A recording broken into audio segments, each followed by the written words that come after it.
Will the world successfully force Israel to accept a Palestinian state when most Israelis, the vast majority of Israelis, don't want it? They don't trust a Palestinian state to keep Israelis safe, certainly not after October 7th. This is a big question, and pressure is mounting from multiple sides, including some you might not expect. Hi, this is Joel Rosenberg in Jerusalem with a YouTube exclusive for the Rosenberg Report. I want to look at this question about whether the world's going to be able to successfully force Israel to accept a Palestinian state. Now, you would have thought, pro-Israel Christians would have thought, and many others would have thought that, no, it's impossible in the post-October 7th environment to imagine that the world would still think that a Palestinian state, a sovereign, independent Palestinian state with East Jerusalem as its capital and the whole thing, would even be something that the rest of the world would think was a good idea, right? Because after all, didn't Israel's prime minister in 2005, Ariel Sharon, withdraw all Israeli soldiers and all Israeli civilians out of Gaza and basically turn Gaza into effectively into a Palestinian state with no Israeli occupation whatsoever, and Palestinians free to build a Palestinian paradise. They had beachfront property, they had natural gas, trillions of cubic feet of natural gas off their coast, industrious, smart people. Why not go build a paradise, right? But that's not what they did. The Palestinian people of Gaza elected Hamas, a genocidal terrorist organization, to lead them, and Gaza has been led into ruin and apocalyptic disaster, catastrophe by Hamas. So that's the experiment with a Palestinian government so far, with no Israeli occupation whatsoever. It didn't work. So why would the world push it? Well, it's one of these ideas that just the world leaders, diplomats, politicians all around the world just think this is the best idea. So in September, as we talked about, right, the Saudis and the French and the British and a few other nations came together at the UN and had a big conference about getting ready for a Palestinian state. We're just gonna make it happen. Now, I sort of dismissed that as not that likely at the time because I thought, yeah, that's still what the world thinks, but the United States is so much against it. But then I have to say that the Trump peace plan emerged. Now, the Trump peace plan recently that I heralded much of it because it got all the live Israeli hostages out of Gaza and we're almost at all of the dead Israeli hostages. Their bodies almost are all back now, as I record this. Only a few more to go. Let's pray that happens. But in that deal, which was just ratified and turned into international law, the 20-point Trump peace plan turned into law, international law, ratified by the UN Security Council just a few days ago, right? In that deal, or in that agreement, in that plan for peace, what is in there but a pathway to the possibility of a Palestinian state. Now, it doesn't say, that the plan doesn't say definitively that there will be a Palestinian state, but that's the premise, that all the rest of this effort, all these other 18, 19 points is going to get ready, the region ready for a Palestinian state. And that's why so many nations at the UN Security Council supported it, because President Trump was using the language of putting a pathway to a Palestinian state right in the language of a UN Security Council, which hasn't been done with U.S. support for quite a while. So I raised the question again, is that where we're heading? Is that going to happen? And the answer is, I don't know, because I think it's not a good idea. I want Palestinians to have the freedom to run their own lives, but I don't want them to have the capacity to pose an existential threat to the nation of Israel. And it's not just Gaza that's been a disaster in Palestinian governance. The West Bank has been a disaster too. The Palestinian Authority, is more peaceful and mild, let's say, more moderate in a sense than Hamas, to be sure. But even Palestinians don't like the government of the Palestinian Authority. 80% in the most recent poll by a Palestinian polling company, the most credible among them, 80% of Palestinians want Mahmoud Abbas, the president of the Palestinian Authority, to leave. They want him to resign yesterday, not just today, because they think he's corrupt, they think he's too old, they think he's, creating a corrupt and ineffective government in the West Bank. Now, when you have these two models, corruption and ineffectiveness, and genocide and terror, these are the two models of modern Palestinian government, right? And they don't work. I wish they did, in the sense that I wish Palestinians had better lives. But I will tell you how the corruption of the Palestinian Authority under Abbas has led to a very popular sense that, meaning that Hamas is the most popular political movement on the West Bank. I want to just give you some numbers. From the latest poll, just came out at the end of October from this Palestinian polling firm. And I find these numbers interesting, and I think you should too. And so my larger point is, I think it's possible that the world is going to force a sovereign, independent Palestinian state on Israel somehow.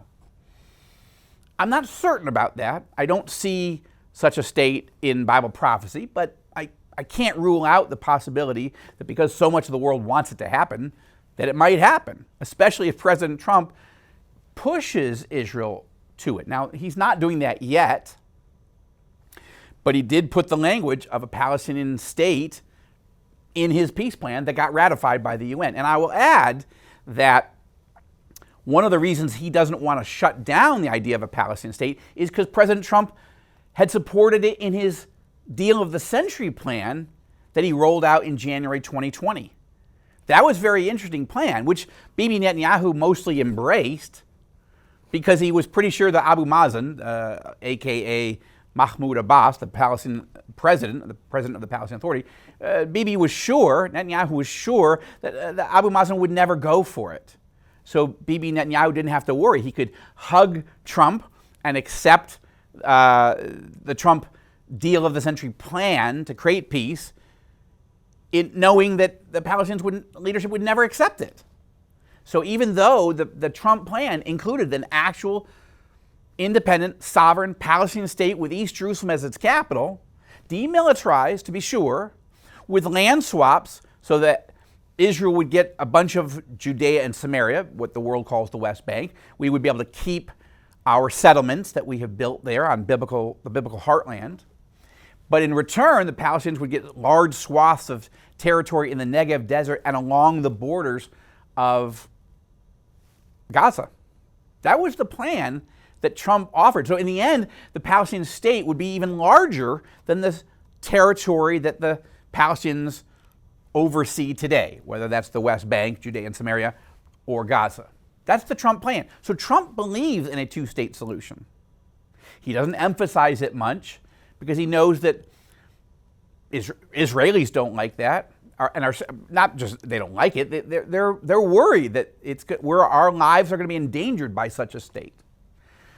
Evangelical Christians in the United States, which are a huge supporter of President Trump, overwhelmingly don't like the idea of a sovereign Palestinian state because they worry that October 7th will happen again and again and again. And I share those concerns. Most evangelicals also look at the Bible and say, look, we want a good life for Palestinians, right? We're supposed to love our neighbor. That's what Jesus commanded us. But does loving our neighbor mean creating a sovereign state that could endanger the Jewish state? No, we don't think that those two things don't have to go together. They don't go together. But some might say, well, didn't Abraham make a deal with Lot, his nephew, when there was all kinds of tension in the land? And Abraham says, fine, why don't you take the part of the land that you like, and I'll take the rest, and we'll call it a day. And what did what did Lot take? He took the very fertile, at that time, very fertile, productive agricultural epicenter of the Jordan Valley, which is today what the world calls the West Bank, what we would call Judea and Samaria. So there is a model, biblically, of, hey, let's make peace. You go over there, you take that nice part of the land, we'll take the rest, and we'll call it a day. So there is a case for that, biblically. But there's another case in Joel, the book of Joel, the actual biblical book of Joel, not one of my books. The biblical book of Joel, in chapter 3, in the first few verses, God says, through the Hebrew prophet Joel, the ancient Hebrew prophet, God says, I will judge all the nations that divide my land. Okay, yeah, Abraham and Lot divided the land, but that's even before the actual establishment of the sovereign state, nation state of Israel, which came during the time of Jacob and beyond, and Joshua, right? Not during the time of Abraham and Lot. So even if you want to lean, just to be friendly, to the creation of even a demilitarized Palestinian state, evangelicals struggle with, well, that's not the right thing to do. It might sound right, but but it's not right if God is saying right there in black and white in the Hebrew Scriptures that God's going to judge every nation that divides the land of Israel. Well, even if it sounds like a good idea, it's not a good idea because God is against it. And we don't want to put ourselves in a position as Americans, as Israelis, or anyone else in the world, including the Palestinians, to do something that God is expressly against. Now, all this talk, even Mohammed bin Salman, the Crown Prince of Saudi Arabia, at the White House, he talked about, I support peace with Israel, normalization with Israel, but I need to see a credible path towards a Palestinian state, an independent, sovereign Palestinian state. Now, he didn't say it absolutely has to be created by the time he normalizes with Israel, but he did say there has to be a credible path. So that's all this building international effort, even in the Oval Office, side by side with President Trump. It's going to happen, it's going to happen, it's going to happen. We just have to find a way to make it happen, okay? But this is interesting. All right, now listen to this. How many Palestinians support a two-state solution? Okay, the latest polling from this very credible Palestinian research organization, which is located in the West Bank, 53% of Palestinians are against the two-state solution. They're against a Palestinian state. Only 44% are for it. So it's really interesting. It's not like 90% of Palestinians want this, or 95%, or 99%, not even 80%, not even 70%. Only 44% of Palestinians want a Palestinian state.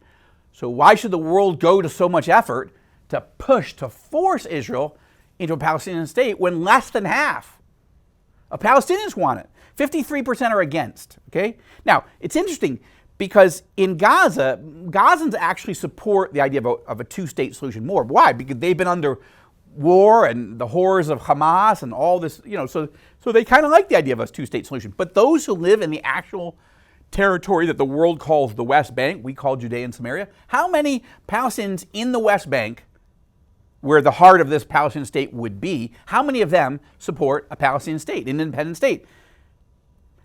Not that many. 63% are against. 63% of Palestinians in the West Bank are against a Palestinian state with these conditions: an independent Palestinian state, a Palestinian state with June 1967 borders, meaning before Israel won the Six-Day War, an independent Palestinian state with East Jerusalem as its capital, that's demilitarized and has these land swaps where, okay, Israel will get some of its settlements, fine, but we get a bunch of other territory inside Israel. 63% of West Bank Palestinians are against that. So why is the world working so hard to make it happen? A few more things. The latest survey by this Palestinian polling company finds that 41% of Palestinians support using violence or armed struggle to remove the occupation of Israel from what they call their land. 41% support violence. And that's the highest number of any of the options. How do we end the occupation? How does Palestinians get their justice and get their rights back, get their land back? That's the way the question was framed. And there was, diplomacy and international efforts and, but the highest number, the plurality of Palestinians support violence to achieve their objectives. A few others. When it comes to the actual Trump plan that was just ratified by the UN Security Council, it is interesting that 59% of people in Gaza support the Trump plan, which, is a little bit confusing, right? Because on the one hand, they are looking things a little bit differently than Palestinians on the West Bank, but they want a two-state solution mostly in the West Bank, or in Gaza, right? They want a two-state solution in Gaza these days. And they think that Trump is their champion to get rid of Israel and give them a better life and get rid of Hamas.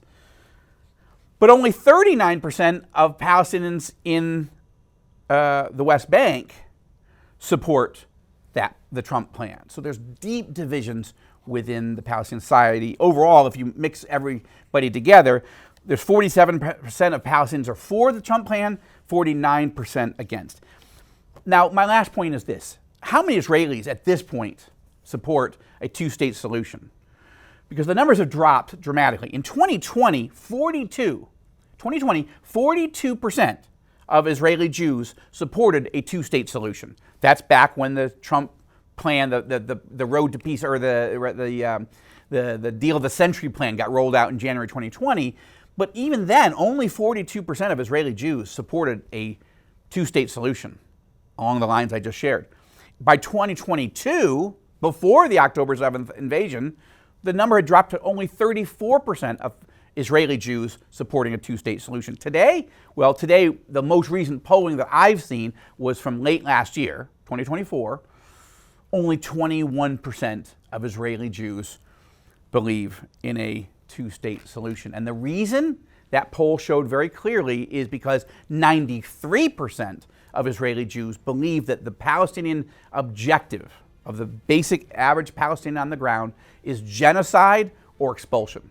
Either, about 63% of Israeli Jews believe that Palestinians want to kill every Jew, and the rest of Israeli Jews, most of the rest, believe that at the very minimum, Palestinians want to expel the Jewish people from the state of Israel. So the question is, will the world force Israelis to accept a two-state solution? I don't think Israelis are going to accept that. Will the world make it happen, force it to happen? They seem to be trying. I think that's a mistake on biblical and geopolitical reasons. And the fact that Palestinians don't want a two-state solution, and neither do Israeli Jews. From Jerusalem, this is Joel Rosenberg with a YouTube exclusive for the Rosenberg Report.